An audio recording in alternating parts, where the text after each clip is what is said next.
Hi hello నమస్తే friends, welcome back to SS kitchen. నేను మీ సౌజన్యం. ఈరోజు నేను మీకు ఎంతో బలాన్ని ఆరోగ్యాన్ని ఇచ్చే డ్రై ఫ్రూట్స్ లడ్డు ఎలా చేసుకోవాలో చేసి చూపించబోతున్నాను. ఇందులోకి నేను షుగర్ కానీ బెల్లం కానీ అసలు వాడట్లేదండి, కాబట్టి ఎవరైనా చాలా హ్యాపీగా తినేయొచ్చు.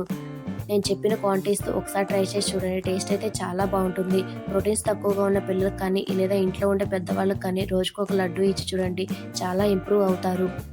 వీకెండ్లో ఒకసారి చేసి పెట్టుకుంటే 20 డేస్ వరకు ఈ లడ్డూలు పాడైపోకుండా ఉంటాయి.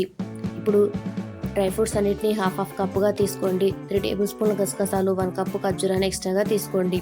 డ్రై ఫ్రూట్స్ అన్నిటిని సన్నగా కట్ చేసుకుని పక్కన పెట్టుకోవాలి. మీ దగ్గర ఏ డ్రై ఫ్రూట్స్ ఉంటే ఆ డ్రై ఫ్రూట్స్ని తీసుకోండి.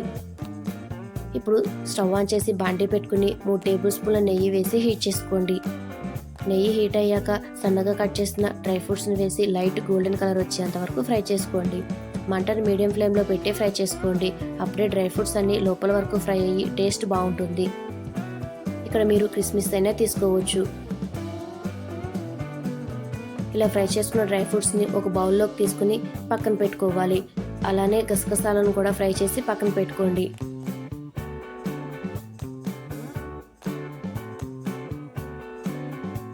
ఇప్పుడు మిక్సర్ జార్లోకి విత్తనాలు తీసేసిన 1 కప్పు ఖర్జూరాన్ని వేసి మెత్తగా పేస్ట్లా చేసుకోండి. 1/2 కప్పు డ్రై ఫ్రూట్స్కి 1.5 కప్ ఖర్జూరం కరెక్ట్గా సరిపోతుంది. ఖర్జూరం పేస్ట్ని ఒక 2 మినిట్స్ ఫ్రై చేసుకుని మనం ముందుగా ఫ్రై చేసుకున్న డ్రై ఫ్రూట్స్లో వేసుకుని చల్లారనివ్వండి. కొంచెం గోరువెచ్చగా అయిన తర్వాత 1 టేబుల్ స్పూన్ యాలకుల పొడి వేసి కలుపుకొని లడ్డూలా చుట్టుకోండి. గోరువెచ్చగా ఉన్నప్పుడే లడ్డూలా చుట్టుకోండి, అప్పుడే మనకి లడ్డూలు కరెక్ట్గా వస్తాయి. ఇలా చుట్టుకున్న లడ్డూలకి పైన గసగసాలు వేసుకుని డెకరేషన్ చేసుకుంటే ఎంతో టేస్టీగా హెల్దీ అయిన డ్రై ఫ్రూట్స్ లడ్డు రెడీ. మీకు కనుక లడ్డు చుట్టడం రాకపోతే ఇంకొంచెం ఖర్జూరం పేస్ట్ వేసి లడ్డూలు చుట్టుకోండి. ఇంతేనండి, ఎంతో సింపుల్గా టేస్టీగా ఉండే డ్రై ఫ్రూట్స్ లడ్డూలు రెడీ. ఈ వీడియో కనుక మీకు నచ్చినట్టయితే లైక్ చేయండి, షేర్ చేయండి, సబ్స్క్రైబ్ చేయడం మాత్రం మర్చిపోకండి. ఈ రెసిపీ మీకు నచ్చినట్టయితే మీరు ట్రై చేసి మీకు ఎలా వచ్చిందో కింద కామెంట్ బాక్స్లోకి కామెంట్ చేయండి.